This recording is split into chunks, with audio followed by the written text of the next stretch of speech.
Watershed Institute. Sorry, Matt, go ahead. That's okay. And this work has been funded by a grant by the State of California Wildlife Conservation Board. Project team includes Gold Ridge Resource Conservation District, O'Connor Environmental, Streamline Engineering, and Pernuski Chatham Inc.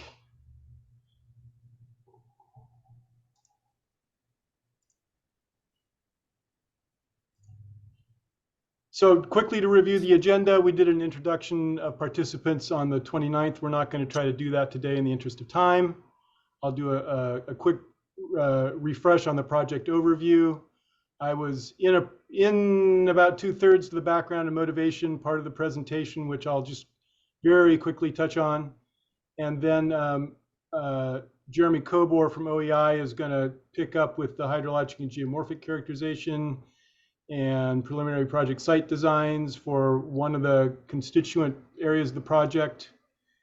And then we'll go into some other topics when Jeremy is done.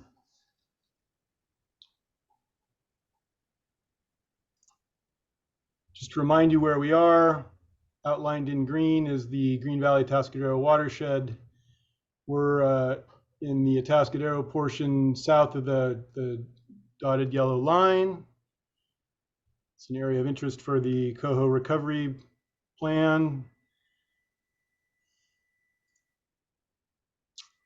So this project was funded through a streamflow enhancement program of the Wildlife Conservation Board to improve fish passage, both sort of physically by stream flow and through concerns regarding water quality problems. We got notice to proceed in October 2021, and the project is scheduled to be completed in about a year.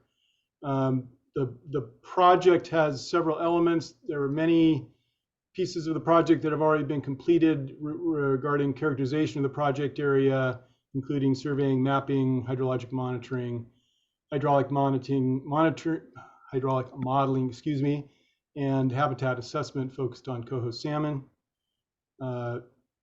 There is also a component to develop a new project design for Site 1, which Jeremy will talk about shortly. It is also to incorporate in the modeling and overall habitat evaluations additional sites downstream, closer downstream of Green Valley Road, closer to the Atascadero Green Valley confluence. I'll show you a map of those real quickly in a moment. There's also a master plan being prepared to assess existing conditions and analyzing the effectiveness of the projects that are proposed and designed in reducing or eliminating limiting factors for coho salmon. The master plan scope may be changing some to expand that a bit. As written in the grant, there would be some permitting work to address cultural resources and biological and aquatic resources, studies for permitting of sites 1, 2, and 3. And there are twig meetings and a public meeting. And this is the continuation of the first twig meeting. This map was developed courtesy of Gold Ridge, Sierra Cantor. There's a list here of the sites that have already been, well, sites 2 through 6 are all in fairly advanced or complete design phases. 100% designs for many of these sites. 4, 5, and 6 are projects that are pursuing a separate pathway for permitting. And so any of the permitting work we're looking at for this are going to apply to sites 1, 2, 3, and possibly 7. I'm not going to take the time to explain these individual projects, but we're happy to follow up with any details on those. This is the presentation I was making when I fell offline. I'm not going to repeat in much of this, but there is a basis for this this characterization in this existing report. This is the slide I was on when I went offline, and the point here is that we have good evidence that coho salmon can emigrate out from the headwaters of Atascadero Creek and make it down to lower Green Valley Creek. And we also have evidence that adult coho can get back upstream. There's not a huge amount of data for this, but there is significant data, and Mariska Obudzinski is the best person to give full details about that. We know that in one of the monitoring seasons that we were able to get good data for, in the spring of 2019, a fairly wet year, this data from pit tagging shows a lot of motion of fish, and in this particular spike here, in late or mid-May, a lot of fish escaped, and this occurred in this part of the dissolved oxygen graph. These two graphs are related in that the dissolved oxygen shown in orange and gray on this graphic match up with the dissolved oxygen readings shown in yellow and green on this graphic. They don't have a completely overlapping dates. You can see on the left here, we're going only through late March, so to about this point. But this data is from the Atascadero Marsh below Green Valley Road. And the major point here is the blue line is tracking stage in the marsh. And once these flow hydrographs of passing storms fall off and the system returns to some sort of base flow, the dissolved oxygen in that area goes to virtually zero. We can see in May, when we know that some fish escaped and also that some fish did not escape, there was a bump up in relation to a storm in May, and the dissolved oxygen increased a little bit during that time. So that's part of the background of our concerns about dissolved oxygen. The additional background on that with these maps, this is data that California Department of Fish and Wildlife collected. This location here is the confluence of Green Valley and Atascadero. The Atascadero Marsh is in this area. So those graphics I was showing you before with the dissolved oxygen was for this area here. And the remainder of these data are pretty much from road crossings. We're showing dissolved oxygen. This is Grayton Road. This is Occidental Road. You can see in May, although we were hitting basically zero dissolved oxygen in the perennial marsh, the dissolved oxygen upstream and downstream in Atascadero and Green Valley was considerably higher. You can see when you go into the summer, this is July, Occidental Road, Grayton Road, Green Valley Road. You can see that the dissolved oxygen conditions in these areas really start declining, and to some degree downstream. And then in October, it started to bump back up in some areas, but still these areas of very low dissolved oxygen are of concern, at least if there are fish trying to live in those areas. And I'm just about done with this. This is a hydrogeomorphic classification of Atascadero Creek that was done as part of the study that I flashed up earlier. And the point to be made here is our conceptual model of Atascadero Creek as far as how fish use it in relation to the hydrology and geomorphology is that these purple streams called Honeve tributaries for this classification are all draining out of the Wilson Grove and producing stream flow even in the summer, and producing conditions in particularly Redwood Creek and Honeve Creek that are suitable for salmon and rearing, even in drought years during the summer. This part of Atascadero Creek around the corner here is not so good, but does maintain flow and is at least a good migration corridor. We hit Occidental Road and this part of the Atascadero Creek, and the conditions changed dramatically to a marsh wetland type ecosystem. What you can see some examples of here, and over here is a LiDAR hillshade, just showing some of the places where there are defined channels and in general kind of mushy, indistinct terrain associated with wetland floodplain. And just one more thing I'm going to throw in right here before I turn it over to Jeremy is that in this upstream area, here's Occidental Road again. This group of project sites are the ones that we started out with as cooperating landowners. Jeremy's going to talk about some potential project work on this parcel. Late last year, we got a new cooperator with some property a little further downstream, closer to Grayton Road, and we may try to do some additional studies on these sites, and that decision hasn't been taken yet. All right, I am done and would like to pass it to Jeremy.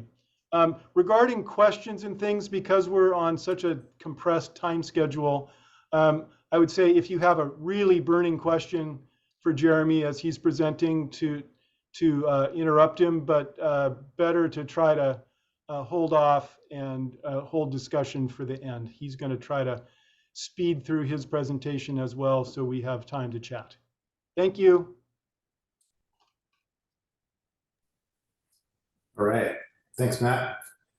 So just a quick outline of what I'm going to talk about, kind of divided into two chunks. The first part, I'm going to be talking about the regional analysis we've done that's supposed to support the master plan. So that's kind of taking a look at the entire reach from Occidental Road down to Iron Horse. I'll talk about some of the flow and dissolved oxygen mapping that we've done, some of the hydraulic modeling, and then what's upcoming. A lot of that work that's going to go into the master plan hasn't happened yet, but we have collected a lot of the background data. Then we'll kind of switch gears and talk about site design at Site 1, which is the reach of the Atascadero Creek below Occidental, where Matt just showed you a parcel map of. And that's where we're really looking to get some input today on some of our design choices as we move into coming up with an initial 30% design, which we haven't done yet. We're just kind of at the conceptual design level. So I'll start with talking about some of the flow and dissolved oxygen conditions. So what you see here is a map on the left characterizing flow as flowing, stagnant, or dry. Sort of a light version of the wet dry mapping that Sea Grant has done, except it's not continuous, it's just focused on point observations. So you can see up below Occidental Road there, we've got Walker Creek flowing, and we've also got these two spring-fed tributaries that I'll be talking more about, also contributing flow, and then of course flow throughout the reach here. On the right is the same date in late April, so we're kind of right in the heart of the smolt outmigration season, and you can see how the dissolved oxygen conditions are looking at that point in time. Similar to what Matt showed you with some of the CDFW data, things are looking pretty good up here between Occidental and Grayton Road, but when you get down to Green Valley Road, we have that precipitous drop off of dissolved oxygen. Moving ahead about a month into May 18th, same data here. In general, things are still flowing. We've got some discharge measurements here now shown with the red numbers. So pretty low flows, but we do have continuous flow throughout the reach, and Green Valley is contributing some significant flow as well. Those two spring-fed tribs in Walker Creek are still flowing, but we do start to get some stagnation in main stem Atascadero, and that's particularly in the reaches that are sort of oversized and dredged. And I'll show you some more detail on the geomorphology how we think those dredge channels relate to water stagnation and dissolved oxygen. But dissolved oxygen generally is still looking pretty good at the May 18th point here.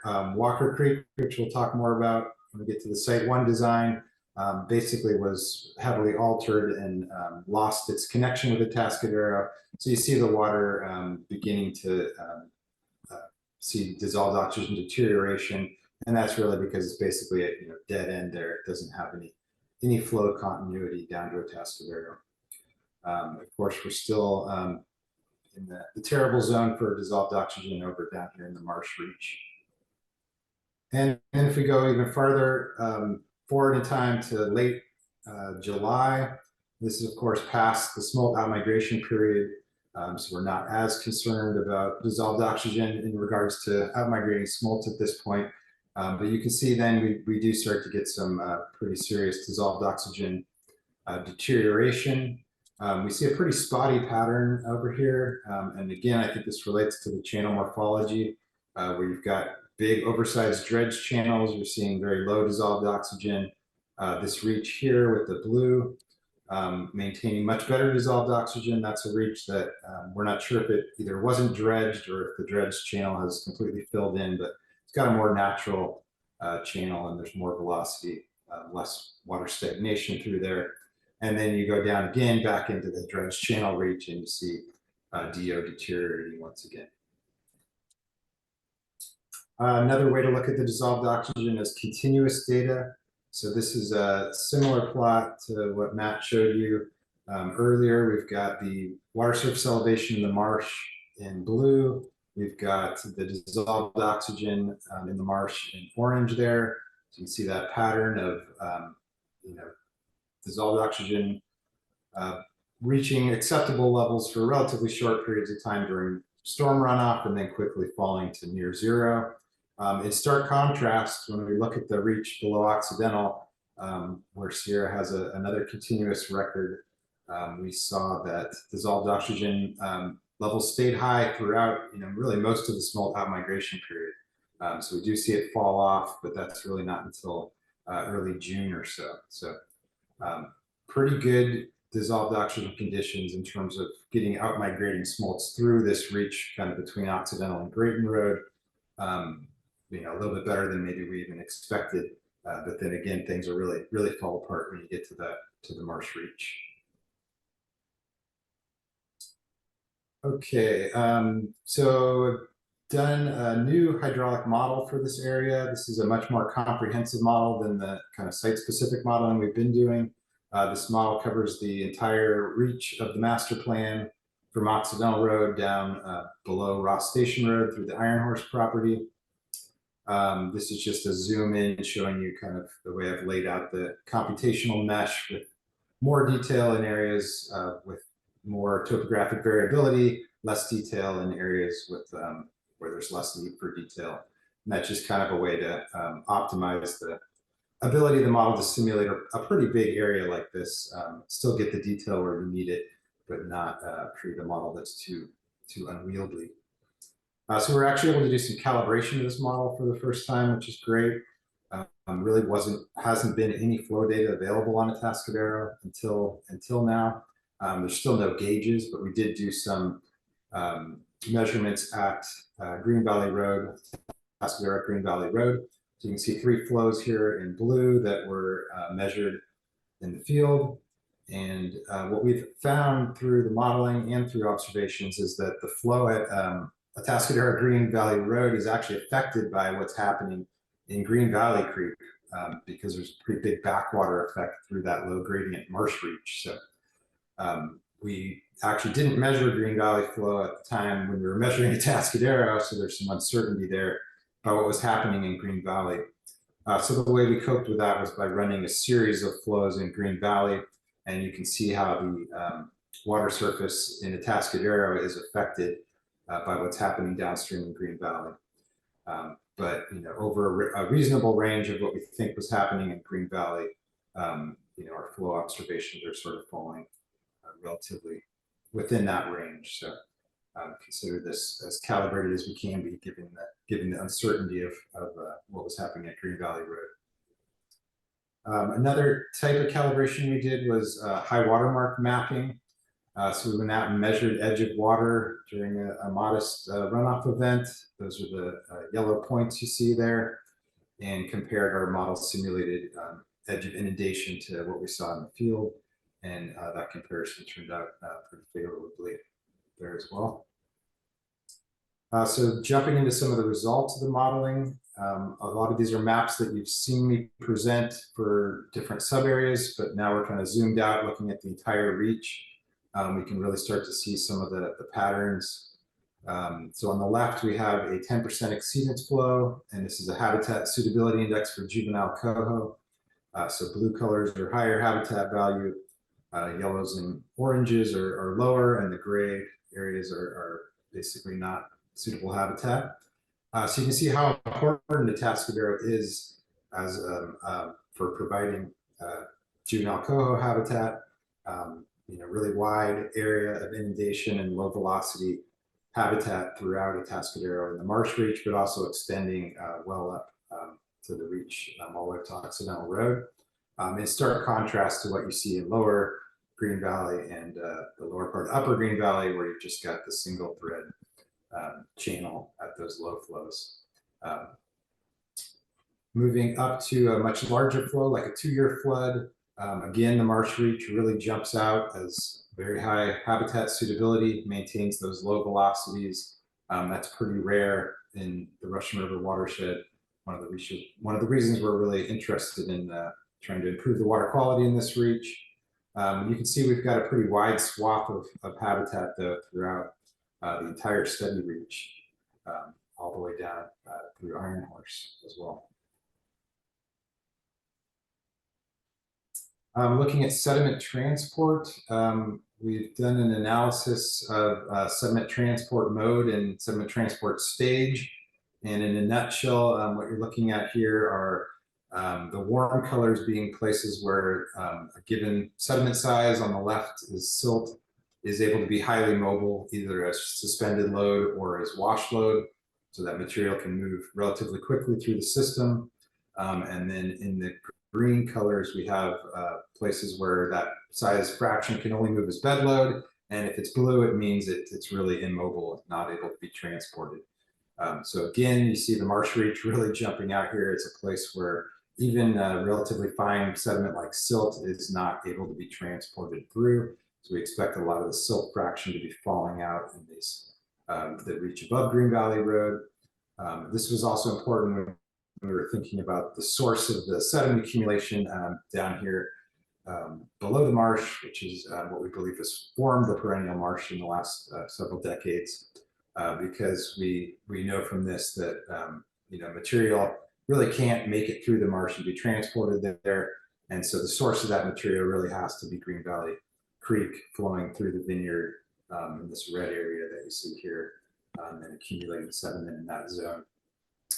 That's just, I mean, I just feel like I have to say that is not I disagree with the conclusion of that. I think that's been a hydrologic control point for thousands of years, as evidenced by the hydric soil unit that's developed upstream of there. So, I mean, I understand your argument, but I just wanted to say I still disagree with the conclusion of that. Sure, I'm not sure what the conclusion is exactly. My main point was that we don't think the Atascadero can transport sediment to that location. So whatever's happening there is related to the flooding at Green Valley Road. Whether or not that's happened for hundreds of years or not, I can't say. I'm not trying to argue that it is only a recent phenomenon, but in its current configuration, I think we can say pretty definitively that the source of that sediment accumulation is Green Valley Creek. If we move to the figure on the right, that's the 2-year flood event. Same information, but we're looking at a sand size fraction, so coarser material. That material appears to be able to move through the vineyard, overflow out of Green Valley Creek down to the sediment accumulation pretty well, but there isn't continuity of transport from there farther downstream. Helps explain why we see the sediment accumulating there. We see kind of a patchy pattern of ability to transport sand size material through Atascadero.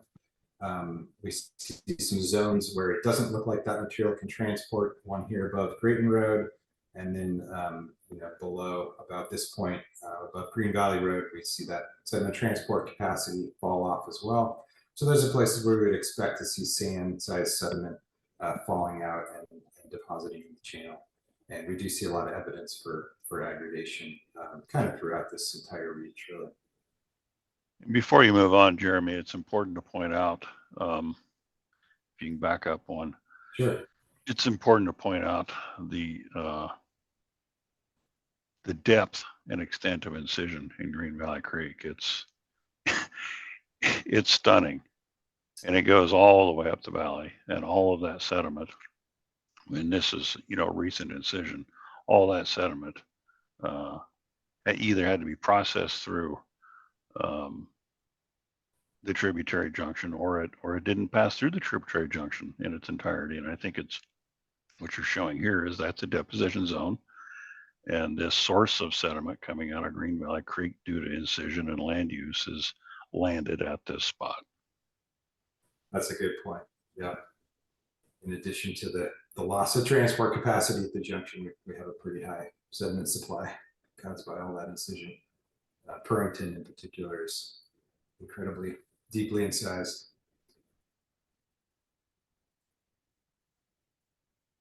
Okay, so upcoming for the regional analysis, we're going to be working on a master plan document. The scope for that document, as Matt mentioned, is still a little bit in flux, but the basic concept is to describe existing conditions and the various limiting factors for coho throughout the entire study reach. Try to evaluate the cumulative effects of all of the different projects that are going on and what relationship they may have to one another. There's definitely some relation between the work upstream to improve water quality and what we will experience downstream, for example, and then maybe other feedbacks as well that we'll try to tease out. And we'll also make recommendations for what else we think needs to happen to get a fully restored or fully functional system throughout Atascadero. Even though we have a lot of projects here, there may still be more work that needs to happen. And we're also hoping this document will help support permitting exactly how that's going to play out. We haven't quite worked out as of now. Okay, so now I'm going to switch gears and talk about the site design work that we're just kind of launching into for the reach of Atascadero below Occidental Road. Here, our restoration goals are really to improve flow and fish passage conditions as well as water quality. Really focused on outmigrating smolch. We think this reach is not really rearing or spawning habitat. It's basically a migration zone. We want to make sure that we have conditions that are passable for those smolts trying to move out of the watershed. The really obvious low-hanging fruit is Walker Creek. As I mentioned, it's been very severely altered. Essentially, the former property owner filled in the lower end of the channel and diverted the flow from the creek off to the north. I'll show you what that looks like in a minute here. We also, in the course of doing recon, found a couple of spring-fed tributaries on another property downstream of Walker Creek. Those maintain flow throughout the year, and the dissolved oxygen is very, very good in those tribs. But neither of them really connect into Atascadero. They kind of disperse into the marsh, and there was some thought about trying to reconnect those spring-fed tributaries into Atascadero as well.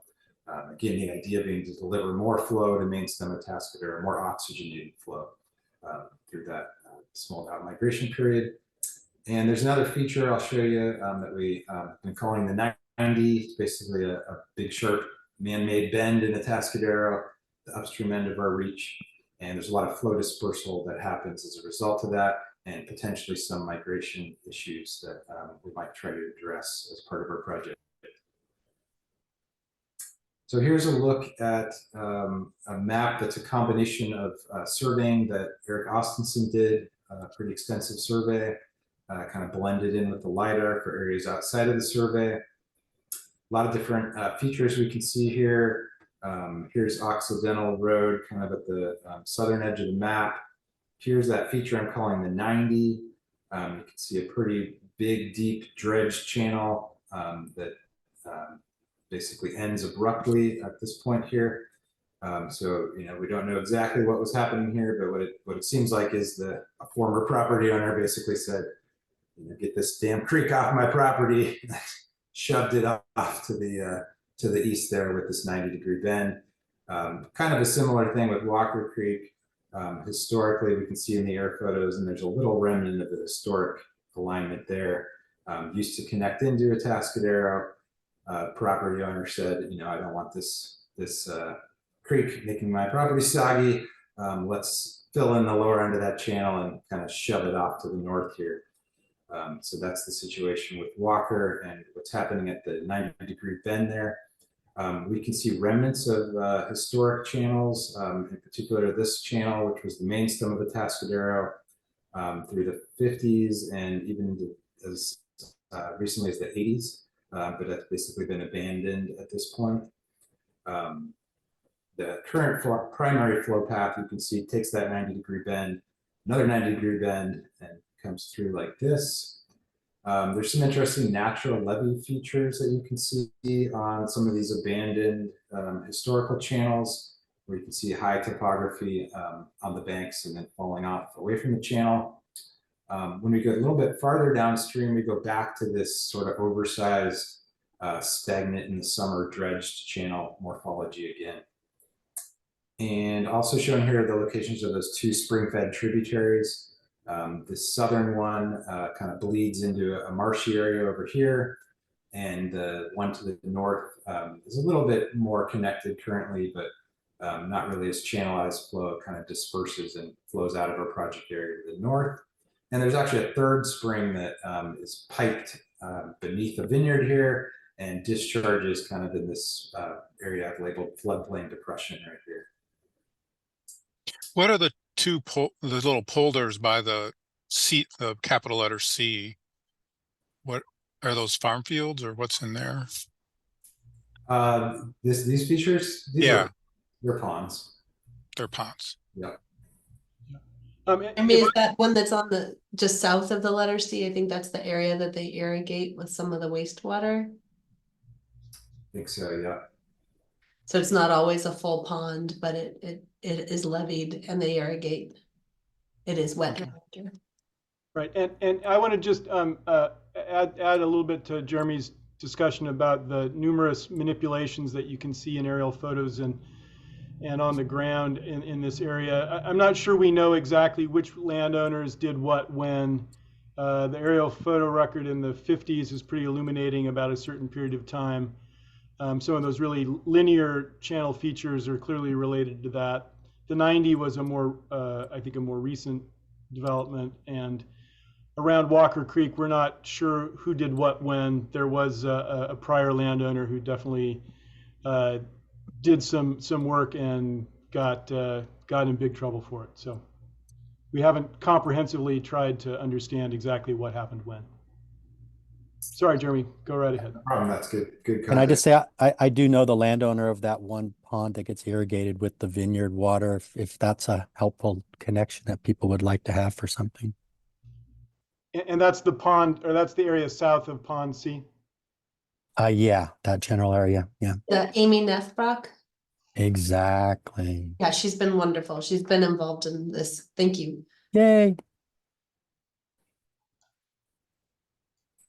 Let's see it back up for one sec here. I'm going to show you three cross sections to kind of illustrate the what I would describe as pretty dramatic changes in channel morphology from cross section A, which is through a dredged reach, cross section B, where it looks like things are a little more natural.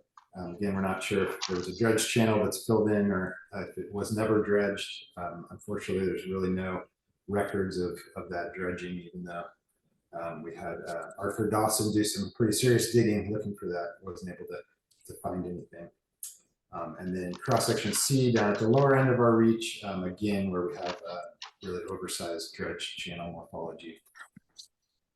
Doesn't really do it justice on these cross sections, but if you look at the dimensions of the channels that I've put on here, you can really see a pretty dramatic change. So that dredge channel, the downstream end is something like 30 feet wide and 6 feet deep, where we have sort of a more natural morphology. We've got multi-thread channels, more like 2 feet deep and 5 feet wide. Higher velocities, doesn't tend to stagnate as much in the summer and tends to maintain better dissolved oxygen compared to the dredge channel morphologies. And then at the upper end, a little bit smaller of the dredge channel, but still way larger channel than what we see in that intervening reach cross section B there. Here's a few photos of those same 3 reaches. This is kind of summertime conditions. You can see the stagnant water in the dredge reaches at C and A, all the algae growth there. It's when we obviously see the dissolved oxygen fall apart once it completely stagnates like this. And then in stark contrast, that reach in the middle, reach B, where we maintain a flowing stream channel, at least throughout the late spring, early summer time frame. It's a little misleading. There's about 2.5, 3 feet of water depth here.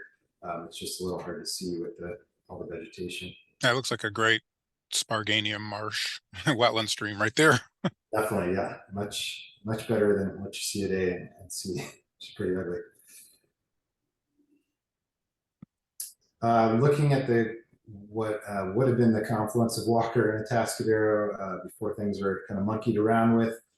This photo in the upper right here is just showing the flow kind of dispersing where Walker has been filled in.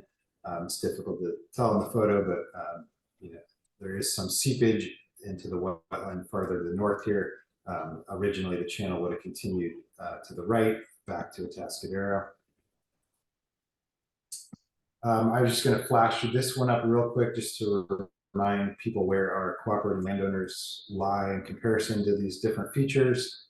So there's the 90 here, which is the upstream end of our project reach, and then that spring-fed trib, the northernmost one, is basically the property line on our northernmost extent of our project reach. And I'm now going to show you 2 additional cross sections, and these are going to have some boreholes that Matt excavated in there with some idea of what the subsurface sediments are like and also where the water table is. So that'll be cross section B in the upstream and in the downstream end. So B is through that reach that John was just saying looked really nice, where we have more of a natural, smaller channel. Interestingly, we see a pretty big disconnect between the groundwater levels adjacent to this stream in the marsh, in the wetland complex, and what's happening in the channel. Really not connected to the regional water table, apparently, at least at this kind of late October time frame. And what we see at cross section A is, again, pretty low water table, roughly coincident with the base of the dredge channel reach. And I've been giving a lot of thought to whether the presence of these dredge channels is basically acting as a groundwater drain and depressing the water table. And then if we didn't have these large over excavated channels, perhaps we'd see more connection in a place like cross section B. Just kind of a pet theory that I've been thinking about. In terms of the materials, you can see we've got a lot of sandy loams in the green and blue, and relatively small fractions of clay and silt material, but there is some present. So before you leave that one, just I'm going back to the B profile. You're saying where the stream is, which is in that little divot with the cross thing, that's disconnected from the point to the right of that? Yeah, it appears so. We don't have data to the left, but I would assume it is there as well. Basically perched water flowing. I mean, it sort of makes sense that given the clay loam that maybe there's, that's the impermeable layer that the wetland's forming on top of, and then the stream's flowing across it. So, and then a distance, some distance away, you're back into some more kind of alluvium that's got a higher, it's not perching water on top of it, so to speak. Okay, thanks. I just Yeah, it's not it's not great aquifer material. It's pretty fine grained, so it's not necessarily contributing a lot of base flow to the Yeah, stream. and just to clarify, those water, the water surface elevation that's shown on the graphic is just where water was encountered in these boreholes.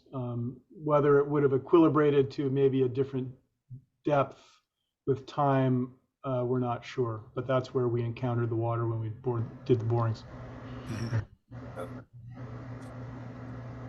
Okay, let's go back in time a little bit and see how things have changed over time.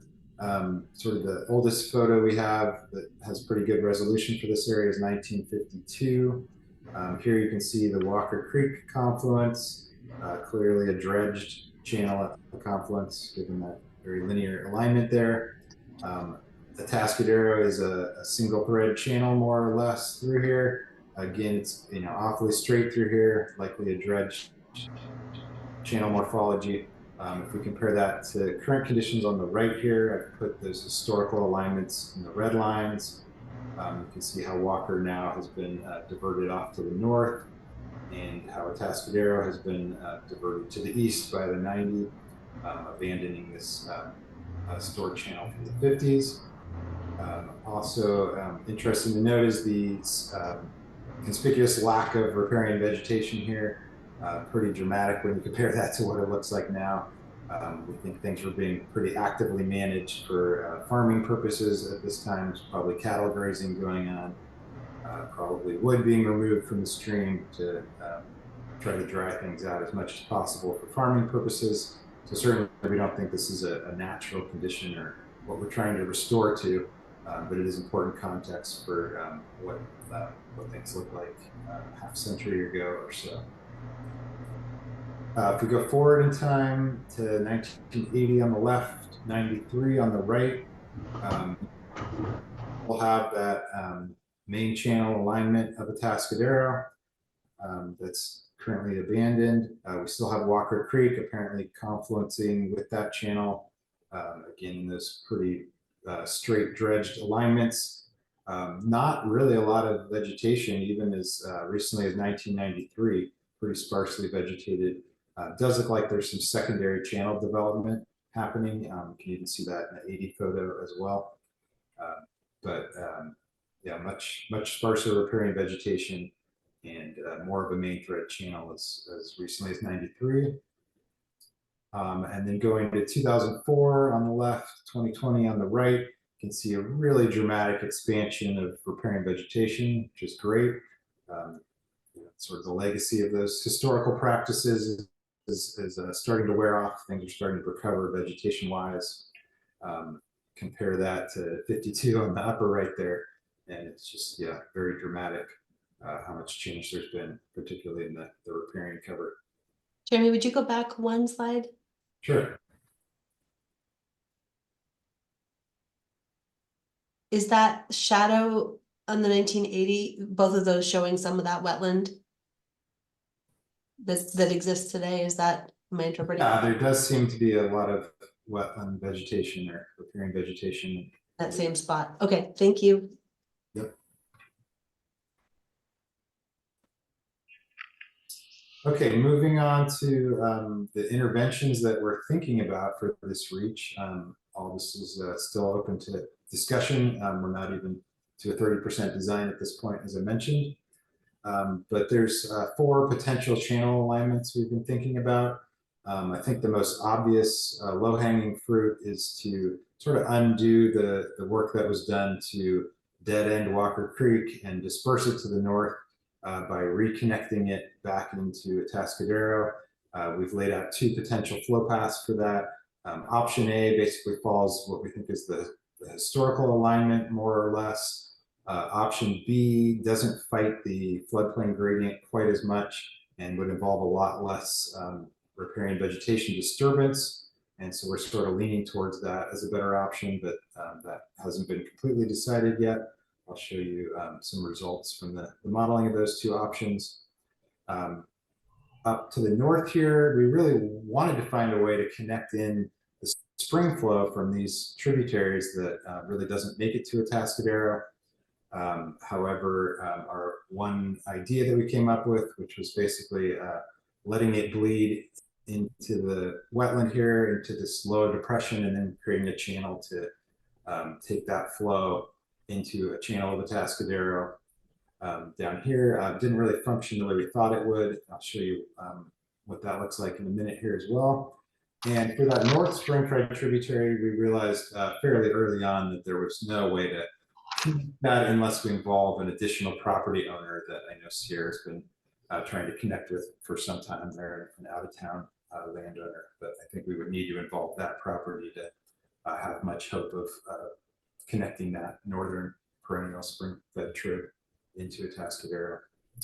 And then on the north end, another idea we've been thinking about, I'm sort of leaning against it myself at this point, but it's an open question, is trying to address the 90. Obviously, I think most people find it pretty visually obnoxious that this 90-degree bend was added to the creek here. But in terms of how it's affecting salmonids, it's a little bit of a question how easy it would be for out-migrating smolts to sort of navigate through this complex of multi-thread channel and make it through this reach. So we can think about whether that's an issue we want to address by basically opening up what was the historical alignment of Atascadero in the 50s photo. So that's like the 52 more channelized alignment that you showed a couple sides back. Right. And Or yeah, at least part of it. part of it. It actually extends quite a bit beyond that, but yeah, it is that, correct. Yeah, this upper Just at part the is beginning. the old alignment would have been actually like this. Yeah. Okay. Okay. So some of the modeling results for looking at putting these channels in. So you got existing conditions on the left, alternative 1 on the right, which reconnects Walker Creek at that upstream alignment and puts in this cross channel over here designed to capture the spring flow that you see coming in over here. The red numbers show discharges, and you can see how those change. And so we kind of had a surprise here with this connector channel in that there's a pretty big backwater effect. And instead of capturing that spring flow and directing it down to Atascadero, we actually captured Atascadero flow and redirected it onto the floodplain in the opposite direction that we expected, even at this relatively modest flow of about 100 CFS. So that idea didn't work out very well. Not sure there is a better way to reconnect in that spring-fed trib unless you were to like pipe it or something more engineering type solution. Well, at least I mean that flow would go. I mean the spring would then flow into that water from the Atascadero and then eventually recoalesce downstream. That's true, yeah. But I guess you could argue was that in the existing condition that flow is eventually making it. Yeah, down. I don't know. So yeah, so this, you know, in this scenario would actually reduce the flow kind of in this reach here. Oh, I see what you're saying. But And the goal of doing that was to increase get that oxygenated water down there so that doesn't, it's like, you know, I think it was Okay. 10 milligrams. I see what you're saying. yeah. You know, this is a surface water model, so it doesn't see surface water groundwater interaction. So some of these results should be viewed with some skepticism, but you know, it's conservation of mass takes place in the model. So of course you get that additional 2.2 CFS from Walker Creek appearing at this point here once you've reconnected it. See that in the scene here for what that's worth. Not so much about the volume of flow, but more about the hopefully well oxygenated water moving into that reach that we know stagnates through here. So that seems pretty straightforward. The 90-degree, I think, is the next thing I'm going to look at. There's one more figure here. This is just thinking about the velocity in that reconnected channel of Walker Creek. We're a bit concerned that it'll be prone to filling back in if we excavate that. So we're looking at velocity profiles in that upstream and downstream alignment, and they're pretty low velocities in either case. I don't think there's a real strong argument for choosing the southern alignment or the northern alignment in terms of velocity. I think that the biggest reason to choose the north alignment is just the less disturbance of the riparian corridor. Moving on to thinking about that 90-degree bend. So here's a proposed channel that continues straight from the 90-degree bend like this. You can see we get a pretty big reduction in inundation extent at this 100 CFS 10% exceedance flow level. I've shown in orange here areas where the water depth's less than what's often quoted as the passable depth threshold of 0.3 feet. So a lot of that area is inaccessible. Some features that popped out here were these two floodplain depressions. This one's actually in a vineyard. This one's on our project area, one of our project area parcels. So those might have some habitat, some off-channel habitat value to the extent that we care about creating off-channel habitat in this reach that, again, we think is more of a migration corridor. That's something I'm interested in hearing opinions on. We could try to do some enhancement and off-channel habitat enhancement work of that feature. But you can see in the existing condition, it may actually be somewhat of a stranding risk because there isn't really a flow path for fish to get into and out of that area. One advantage to this channel alignment at the 90 would be it would provide a connection into that lower off-channel habitat feature, but it does reduce the water surface, so you see decreases in depths in there, which could be mitigated by perhaps some minor excavation of that feature, if that's something we decide that we care about. Looking at the habitat suitability index for that same flow, existing conditions on the left, proposed on the right, you can see that those off-channel features I was talking about show up as very high suitability habitat. Those shrink in the proposed condition. However, there is more continuity of habitat back to main channel, whereas in the existing condition, you get those really low depths where there would be some connection there for what that's worth. But we see a pretty big reduction in the complexity of the flow and which channels are active, and that's probably not a great thing. We could probably characterize this as a reduction in wetland extent, and that's probably not going to make sense in my opinion. But I'm very curious to see what others think about sort of the existing condition and whether this kind of distributed channel network poses a problem for outmigrating smolts, or whether they're likely to be able to navigate through that area, even though there are many paths to choose from. Look at a winter base flow. You can see that even in the existing condition, there is a continuous migration pathway through here. And that would obviously still be the case under our proposed condition. And if we look at the depth profiles along those flow paths, we can see that even in the existing condition, we have some areas that get pretty shallow, but they all stay above that 0.3 foot threshold at a winter base flow, which is kind of what I think of as a low flow during the outmigration season, sort of the lowest flow we would be caring about, thinking about outmigration. So I don't see from a depth perspective a big argument for passage being a problem.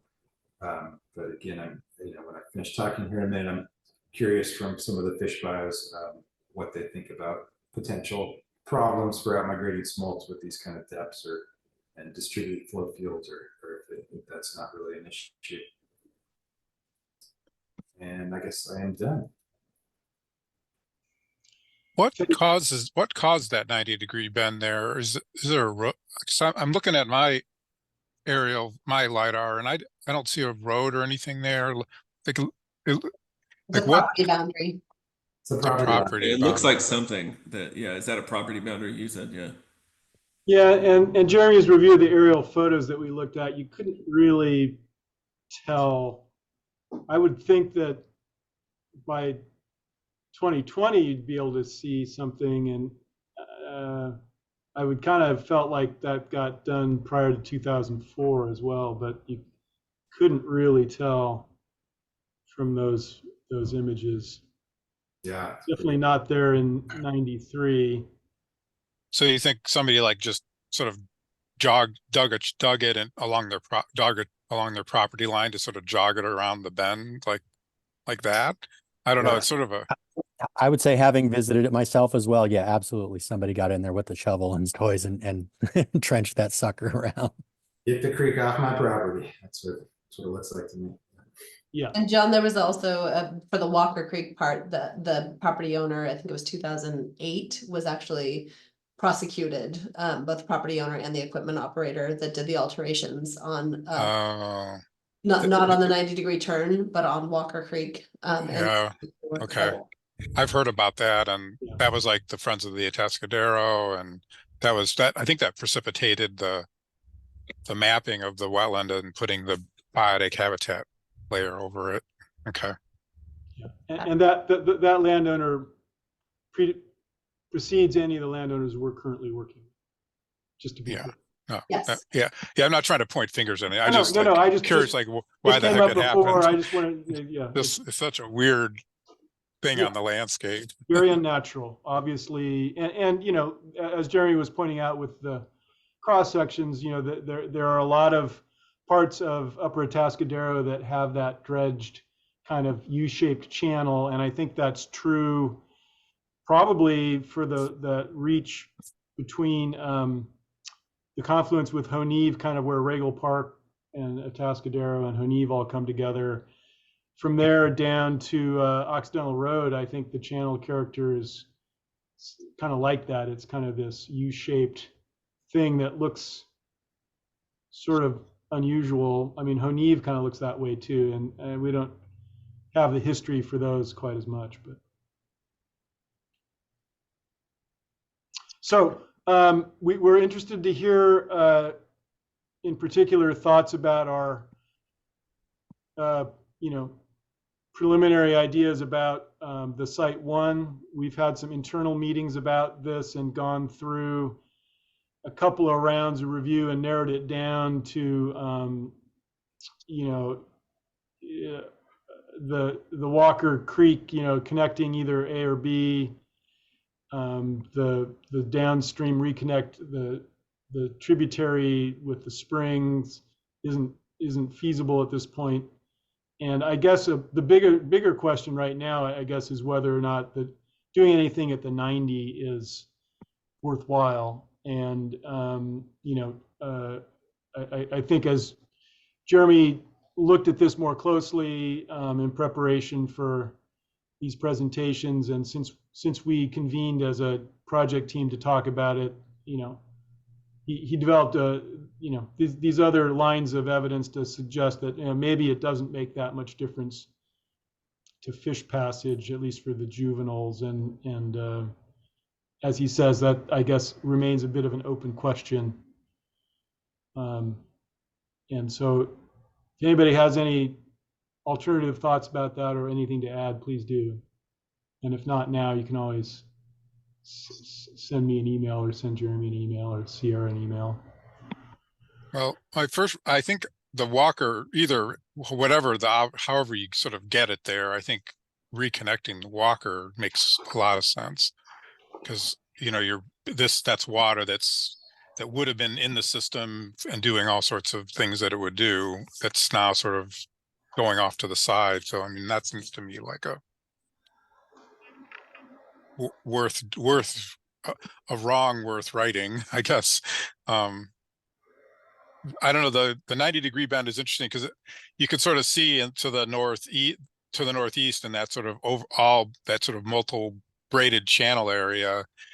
You can see the landscapes trying to like reacquire that. You know, that was probably the system pre-channelization. It was a multi-channel system, maybe with one or two preferential channels through a broad wetland complex. And so it's like you can sort of see the landscape trying to get back to that from that 1952 channelization situation.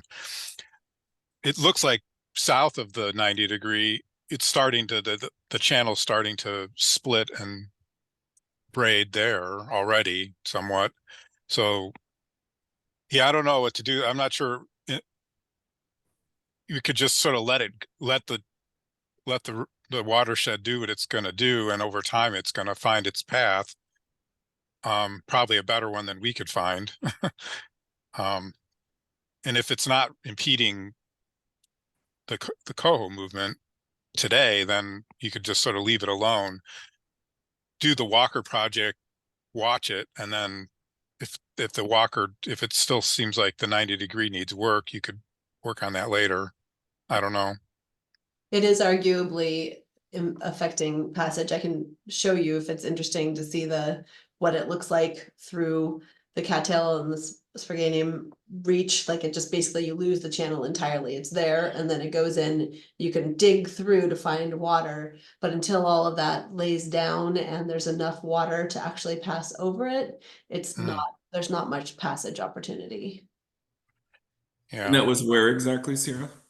That you're That's saying? downstream of somewhere.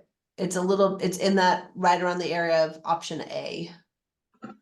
Probably a little bit upstream of that. Okay. It comes out of that 90-degree turn and where it's trying to reestablish a channel. So you can see where there's a shallow channel. And so there's a point at which that basically kind of peters out. Oh, like around where it says 2.4 on this figure. Sorry, I'm losing where I am.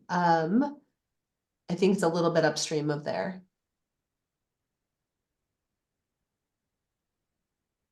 This photo B gives you some idea. This is, I guess, after the cattails have started. That's after they've laid down and that's when they're regrowing. So that's more springtime, but during the fall, when everything is still standing, if you're interested in seeing, I can share videos with you. I've got a bunch of stuff where we've tried to just sort of follow any sort of channel or find or walk across and do cross sections to see whether maybe there's another channel. There's a whole bunch of areas that stay wetted. The whole area is basically spongy, but there's just you lose sections of channel for about 50 to 100 feet through there. And they reestablished, like the one that Jeremy is showing, Yeah. it reestablishes in the spring, but I think that's probably too late for adult migration.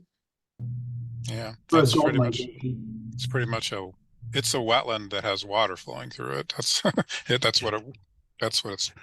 it was and will be again.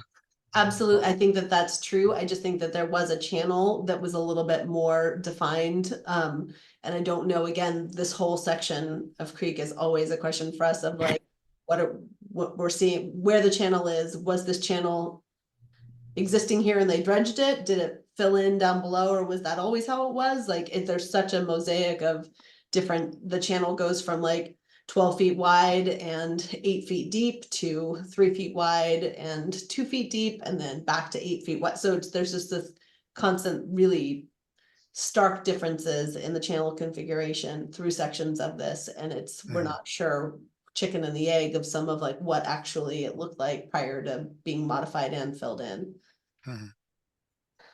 Speaking to like coho smolt migration, definitely if you're looking at something that looks like, the middle picture in B, I definitely wouldn't be worried about it at all. If it's 2 to 3 feet deep going through something like that and it's flowing water through a wetland, that honestly sounds great and kind of what we want in a lot of places.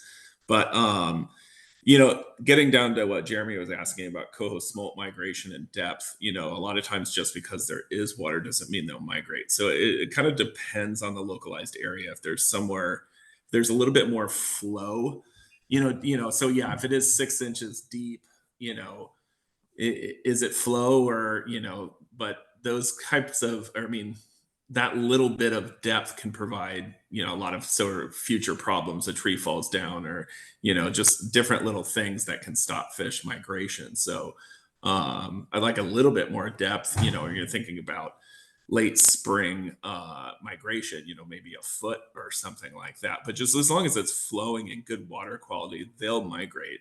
But if it does, interrupt into areas that can lead themselves to bad water quality, they'll pretty much stop at the water quality, if it's that bad. But you know, the coho smolts can get through areas with pretty low DO at sometimes for short periods of time. But one thing we kind of saw at Willow Creek, you know, in the old dredge channel, we saw these like, you know, a different life stage, but a younger, these coho young of the year, but would pretty much want to, even though there was somewhat of a flow path as when that water quality changed across the valley, the coho really didn't want to get into that bad water quality, you know. So I don't know, it just kind of depends locally what it's like as far as coho smolts migrating through. But yeah, if it's something that looks like B, you know, that looks fine, you know, as long as the water quality is fine. Joe, what about adults migrating upstream? Yeah, so I mean, really, I would think in this area, in like Green Valley, I mean, or Atascadero, you're talking about what, March or April. The fish are, you know, if there's adult steelhead moving up through, obviously, if it's middle of winter and there's good flow, coho would be able to make it up. But in those marginal areas at the end of, or so the latter half of when steelhead migrating, it's all centered around storms and stuff. So it depends what the flow would be at those points. But I mean, you know, yeah, I don't think something like Part A is really, if that's what the water quality kind of looks like. But you know, if there's enough flow, enough concentrated flow, adults can make it up. And yeah. Is there a water quality concern if nothing is done at the 90 from there downstream to the proposed Walker Creek confluence? I would say, looking at the data that we had, it's not terrible. It has some issues, but it's not terrible in the spring, as you can see with that graphic.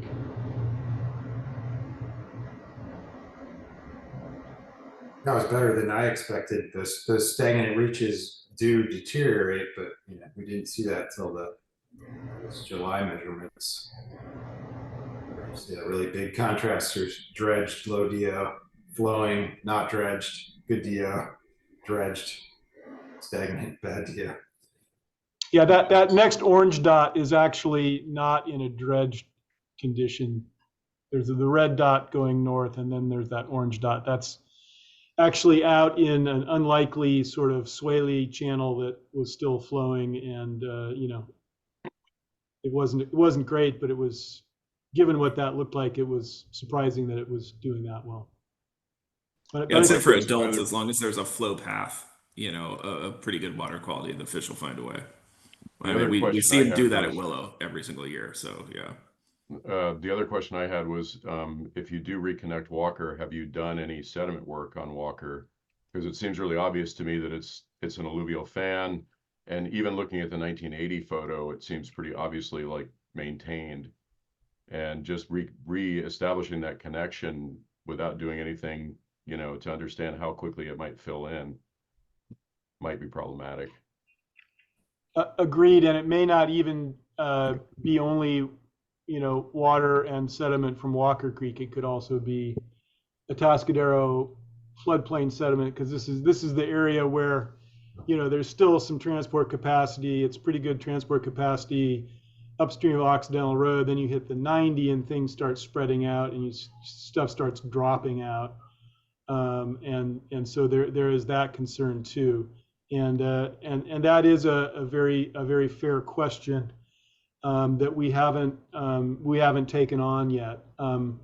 I have contemplated, you know, in this phase where we're debating whether to look at some downstream project sites, which is kind of that blue dot near the center of the image, where we have some new property access. But Walker Creek, to the west of our cooperating landowners, is property owned by Plumfield Academy, which is a private school. And there are some issues on that part of Walker Creek where there are these, you know, some of these dredged out areas that in the spring when we visited that site, I mean, it's kind of that deep black water kind of dredged channel without much movement, and you know, that's almost certainly a really bad dissolved oxygen conditions, and it might be worth contemplating whether doing some work in Walker Creek, either to try to encourage sediment deposition where we want it, as opposed to further downstream, and whether improvements in those channel forms might make sense. One of the problems with, and I think Jeremy's picked something up that's pretty evident here, is that these deeper channels, they might be able to carry more water in the winter in sort of in a channelized form, but then once you get to the low flow condition, it's deep and stagnant, and that seems to be a perfect setup for that really bad oxygen condition. And with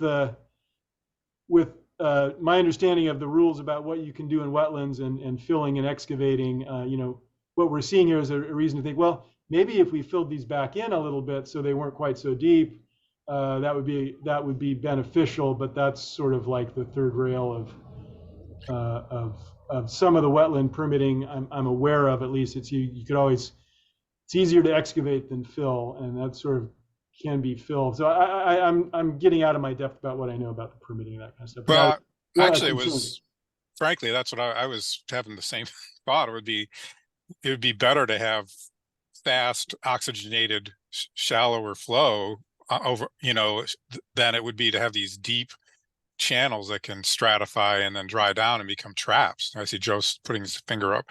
I mean, to me, that would be like I said, the river's already finding its path, its braided path through this area, and it will continue to do that. And if we ever get beavers back in here, just then really stand back and watch it happen. But so I don't know. I mean, yeah, when you had that like CBA picture with like the C and A were like that was crap. Like we want to get rid of that. That's not good. It's not good wetland, and it's not good coho habitat.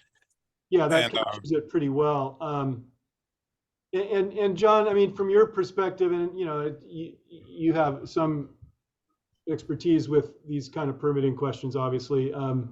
Is that sort of a non-starter, or would that be like a real hard lift to try to get somewhere with that idea? Or? I don't know. I mean, to me, dredging wetlands is worse than filling them, maybe. At least, I don't know, at least in where we're talking here, like the problems, like at the Atascadero 3 project area. I mean, my issue is with the dredging and the changing of the hydrology. Sure. Yeah.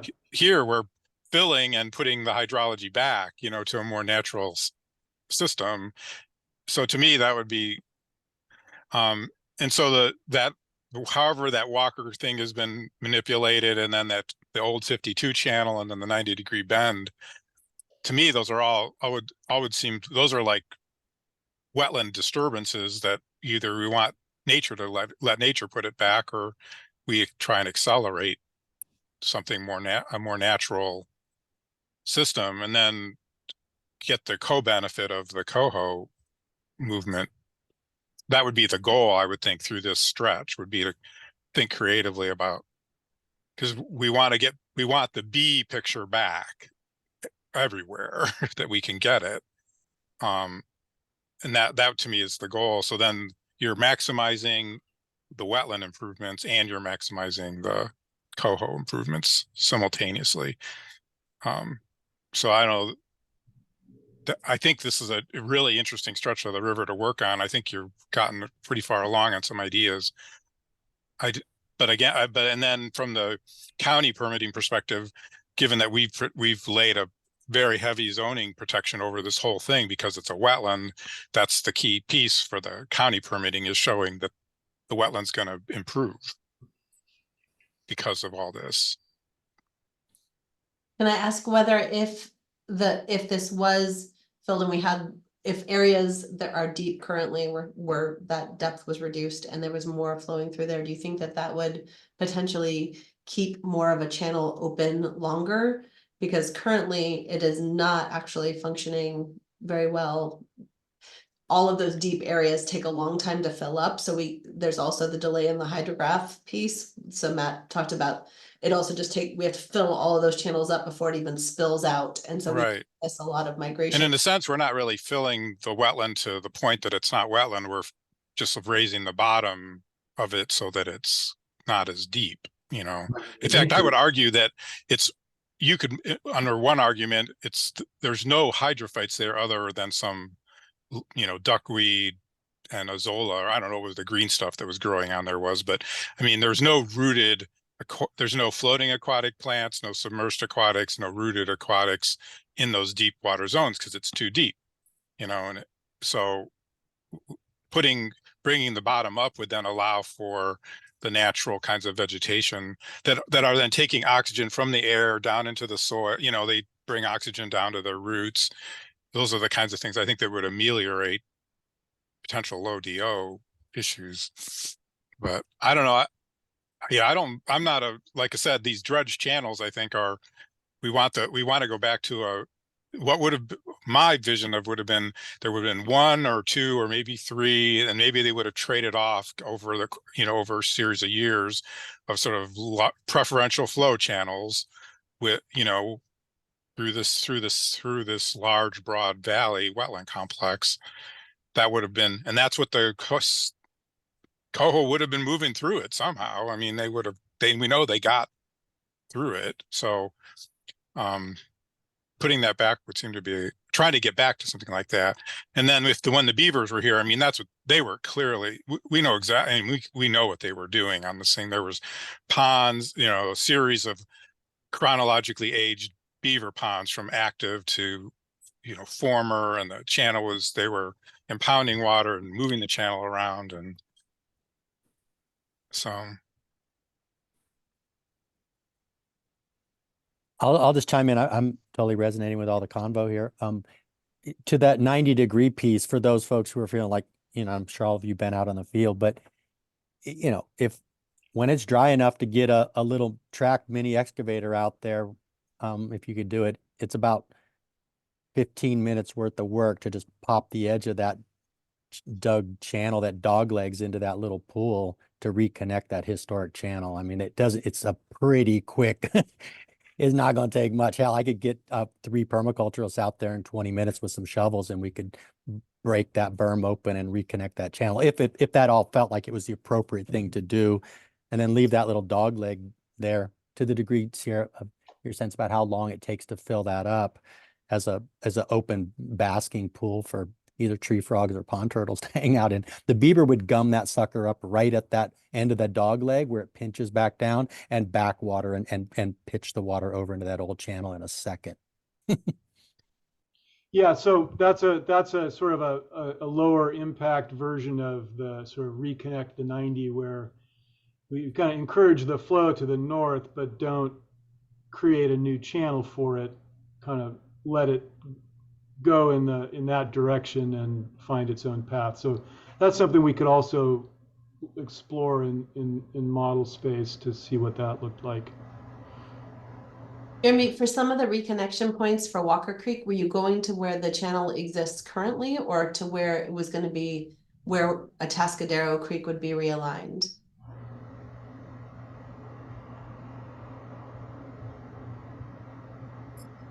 Look at that. Which direction are we going? Oops. Oops. Too far.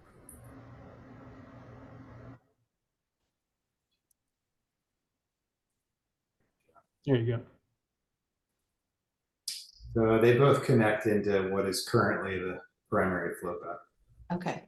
So if the 90-degree was eliminated, that would meet up with where it's currently flowing now.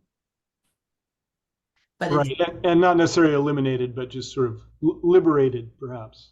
Because there Brock is a was channel. describing, just knocking the wall down a little bit, lowering that edge by 2 or 3 feet so that the water would flow that direction more readily. So, Brock, I'm just trying to understand, when you were talking about, were you talking about at where the angle of the 90 degrees, so of the triangle you're talking about digging that out so then it kicks down the red line of the former 52 channel, or did you mean something else? I wasn't sure. No, no, Followed no. you. It's exactly that. I think Matt said it. It's right at that point where the red touches that 90. The way that dog leg 90 was created, and there's a kind of a big pool there. They Mhm. just excavated, and the spoils from that excavation is this artificial little mini levee there. And you literally could just, yeah, peel that thing back in either side and for 6 or 8 feet. And then it will spill into that old channel. It's really not much, like you said, a 12 or 24 inches worth of excavation to whatever width it made sense would be, if in fact it made sense to connect that straight through again. It's super easy. The other, I'm just going to throw out, I mean, if we're just visioning, but what about closing the hypotenuse of the triangle to the, so basically about where the D of dredge is, that's the base, the long base of the triangle. You go from there to about where the 9 is at the top of the triangle. Like basically avoid the long part of the triangle and let the water go straighter to the current main flow channel. I'm just throwing out, I don't know if that's a good idea or not. I don't know what's there, but I mean, if the idea is you want the water to sort of move quicker and avoid this sort of weird dog leg, you just like, okay, let's create a path for it to go in a straighter line. I'm not sure that would be that helpful. It might move. I mean, it would move stuff further to the east, and the just knock the wall down thing. It goes into. It looks like it would go into that historical channel. It might end up changing the flow path more than we intend. So you can see the color palette here with the elevations here. You get a pretty good sense in the reds and browns where things have been accumulating, and the greens and whites and blues are the low spots, and the water really wants to go to the northeast into the low area. Right. Maybe about halfway along that 90 channel, there's a little divot of yellow that hits the A cross section, which might be an even better place for it to go if we wanted to try to keep it more in a certain direction. But anyway, you see the sorts of things you start noodling around with, and these are all worth throwing out for sure. Yeah, I guess I would just sort of say, from my perspective, this dog legs location has similar situation. It's a historical hydrologic wetland alteration. It's that if it's causing so to me, just like Walker, we're sort of fixing a past disturbance. This would be another location where we could think somewhat creatively about how to fix this past disturbance, and it would seem like it would clearly benefit the wetland system by getting water to the wetlands parts where it wants to go, and then have the co-benefit of getting the coho through. So I guess I just would just sort of throw that. I think overall, I would encourage us to find a way to fix both those locations. I don't know what that solution is.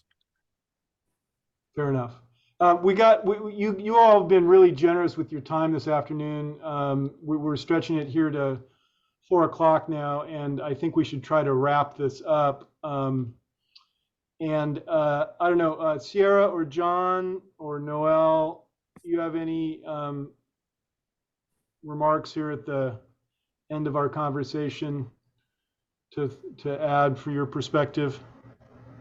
I mean, I think that either I can put together like a folder full of some videos and some photos so people can see sort of these conditions in this specific reach, and or having a site visit out there so people can get a feel for this. I think I would love to go put on my waders again and go look at a wetland.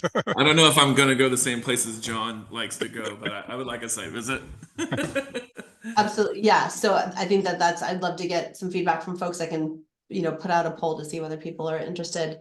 But it is like if you see that same reach that Jeremy put the B photo up, at different times of the year, it's going to look really markedly different. And so that's what I think I'm just trying to have folks envision. And maybe by starting out with just some of the, video of like where I've been like, there's a channel, there's not a channel, where's the channel, and like trying to dig through and trying to find like, did the channel move? Did the channel just go underneath, like spread out? Like that's what I would like folks to just have also in mind, and the delayed hydrologic connection that happens. So sometimes when you have this, like we get these early storms and they're fantastic, we think that they're really great for migration periods, and Atascadero just does not respond like any of the other creeks, in that there's this really long delay before connection starts happening between these large areas of dredge channel or modified. Well, it's doing what a wetland's supposed to do. It's absorbing a lot of water before it flows. That's like, but it's also, John, it's just like it has yeah. to fill up these huge deep channels. Well, that those, down yeah, to have, yeah, like these, so it has to fill up before it can actually move down. yeah, It's almost like an on-channel pond kind of situation. Like it just, yeah. you get these, you have this idea like, oh, this is perfect, I'd love to see this, but it's actually not acting that way during the periods that we're hoping it will act that way. Well, that's where I think focusing on getting rid of this dredged system back to something else would be the co-benefits project here. So is that something, Matt and Jeremy, that you guys have in your kind of alternative toolbox of considering? I don't know what that looks like. Well, we've discussed it a little bit. We haven't drawn anything up, but you can imagine what that might look like. I can't. Is it wood? Is it rock? Is it what? Oh, you mean to change the channel depth? Yeah. I think it'd have to be fill. The spoils from the Walker reconnection excavation. Got to put them somewhere anyway. Yeah, well, that's an obvious possibility. And the thing I just read the other day, I was just getting through the Laguna's master restoration plan project, and it's basically filling in the dredge channel, replumbing new, more natural channels, dredging the 3 lakes that have sedimented in that were cold water habitat. I mean, this is actually just this system's not nearly as hammered as the Laguna, but it's the same problem set of deep channelized dredged channels that are low oxygen Ludwigia puddles, Thanks for mentioning that, John. That can be a helpful reference for us.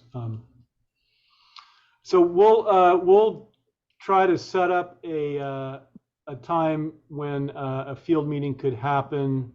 That'll take some arranging. I don't think that's going to happen super imminently, but we don't want it to go. I think probably still during the spring, like later in April or early May might be a good time to look at it. Yeah, then all the sedges will be in bloom and I can geek out on that. So there are a lot.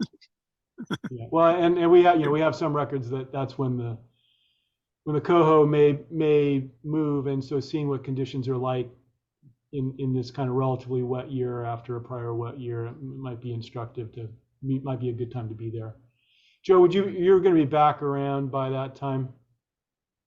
Yeah, I'm gone I think it's the week of April 15th, but that's the only week in April. And then after that, I have a ton of availability in April and May. But I'd like to get out in that time before June, July, and the vegetation just gets way too I crazy think we to kind of definitely want to imagine do anything. it. That's the window we're going to do it in. So Cool. Yeah. It does look a little bit dreamy often in that period. So from the perspective of just having like maybe towards the back end of that period might be good to take a look at. Sure. Okay.